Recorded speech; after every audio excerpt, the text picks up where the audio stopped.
Yes student, this is part 2। मैंने अभी आपको बताया कि वो जो किंग था, और यू कैन से वो जो एम्पायर था, उस एम्पायर की किंगडम में दो रोग्स आए थे, यानी कि दो बदमाश लोग आए थे, और उन लोगों ने दावा किया, क्लेम किया कि वो वर्ल्ड का बेस्ट क्लोथ बना सकते हैं, और जो स्टूपिड होगा सिर्फ उसी को वो कपड़े नहीं दिखेंगे। तो अब ये देखकर ना राजा बड़ी सोच में पड़ गया, and he thought those indeed must be splendid cloth thought the emperor. उसने सोचा ऑब्वियसली जब वो बोल रहे हैं तो ऐसा कपड़ा अगर वो बनाएंगे तो वो तो बड़े ही शानदार कपड़े होंगे। If I wore them, I might at once find out which men in my kingdom are unfit for their office. I would also be able to separate the clever men from the fools.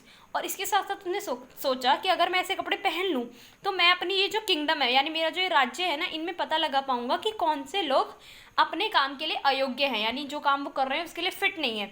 और इसी के साथ साथ मैं अपनी kingdom में clever यानी चतुर लोग जो हैं उनको फूल्स यानी बेवकूफ़ से अलग कर पाऊंगा। मतलब उसने सोचा कि जो बेवकूफ़ लोग होंगे उन्हें मैं अपनी राज्य से निकाल दूंगा, और जो इंटेलिजेंट होंगे या समझदार लोग होंगे सिर्फ उन्हीं को अपने राज्य में रखूंगा। और इसके लिए उसने एडवांस मनी भी पे कर दी उन वीवर्स को, और उनसे बोला कि अब अपना काम बिना देरी के आप शुरू कर दीजिए।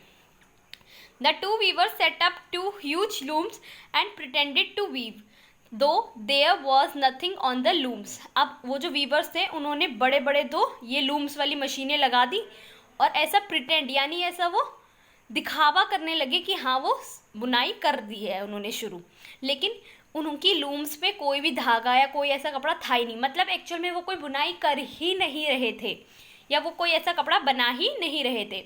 दे asked the emperor to give them more money for the finest silk and the brightest gold thread. और इसके साथ साथ उन लोगों ने ना, जो राजा था उससे और ज़्यादा पैसे मांगे। किस लिए? ताकि वो सिल्क कपड़ा, जानते हैं ना, जैसे कॉटन क्लॉथ होते हैं या फिर वुलन क्लॉथ्स होते हैं, ऐसे ही सिल्क कपड़ा होता है जो शाइनिंग वाला होता है। तो उन्होंने बोला कि हम ऐसा सिल्क वाला कपड़ा लाएंगे, और इसके साथ साथ हमें गोल्ड यानी सोने वाला वो धागा भी चाहिए, तो इसके लिए आप हमें और अमाउंट दीजिए और पैसा दीजिए। तो राजा ने उन्हें वो भी दे दिया। But they took all this money and kept it for themselves and then pretended to work at empty looms until late at night. लेकिन उन्होंने जो सारा पैसा क्या किया, अपने पास रख लिया, और ऐसा दिखावा करते रहे कि वो कुछ ना कुछ काम कर रहे हैं या कोई कपड़ा बना रहे हैं। The emperor waited days and days for the magic fabric. I would like to know how the weavers are getting on with my clothes, said the emperor. But he felt worried when he remembered that no one who was stupid could see the cloth. अब empire ने सोचा कि काफ़ी दिन हो गए, अब मुझे पता तो लगाना चाहिए कि मेरा काम जो है कपड़े का वो कैसा चल रहा है, मतलब मेरे कपड़े तैयार हुए या नहीं हुए। तो इसके लिए उसने क्या किया कि सोचा कि अब मैं अपने यहाँ से किसी को भेजता हूँ पता लगाने के लिए। और वो सोचने लगा, लेकिन अब मैं भेजूँ किसे, क्योंकि उन लोगों ने तो बोला था कि जो भी स्टूपिड होगा यानी जो बेवकूफ़ होगा उसको तो वो कपड़ा दिखेगा ही नहीं, तो मतलब कि मुझे किसी समझदार आदमी को ही भेजना पड़ेगा देखने के लिए।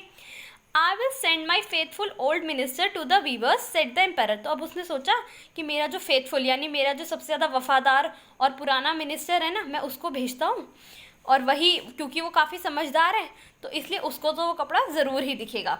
ही will be the best one to tell me how the fabric looks, for he is a sensible man and no one is more suitable for his office than he is.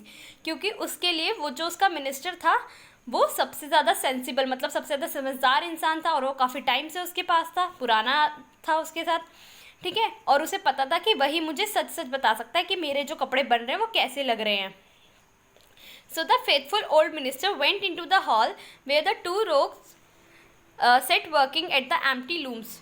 Empty मतलब होता है खाली। तो अब वो जो faithful minister था राजा का, वो गया उन दोनों बदमाशों के पास, और उसने वहाँ देखा कि वहाँ तो कोई काम ही नहीं हो रहा है, दोनों मशीनें हैं लेकिन उन पे तो कोई कपड़ा या कुछ भी ऐसा काम कर ही नहीं रहे हैं।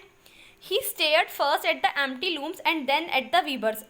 अब वो जो खाली लूम्स की मशीनें पड़ी थी उसने उनकी तरफ देखा, उसके बाद उन्होंने वीवर की तरफ भी देखा जो दोनों बदमाश थे।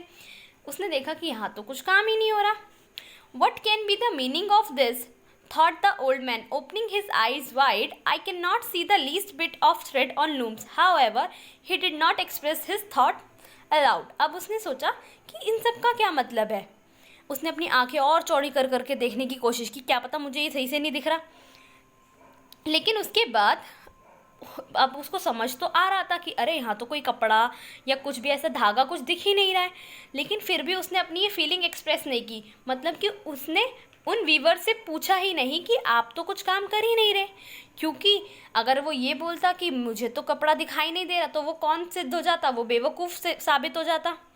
सो नाउ लेट अस सी आगे क्या होता है इस स्टोरी में।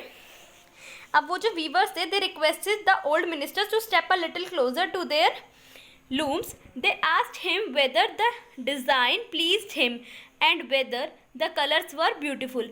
अब वो वीवर्स ने उस ओल्ड मिनिस्टर को अपने पास बुलाया और उससे पूछा कि अब जरा आप देखिए और बताइए कि इस कपड़े का डिज़ाइन ठीक है क्या, ये कलर्स जो हमने यूज़ किए सुंदर लग रहे हैं। The poor minister put on his spectacles and bent over the looms, but he could not see anything because there was nothing to see. अब उस जो मिनिस्टर था वो थोड़ा नीचे झुका, उसने अपने चश्मे वश्मे पहने और उसके बाद देखने की कोशिश की, लेकिन वहाँ पर तो कुछ देखने के लिए था ही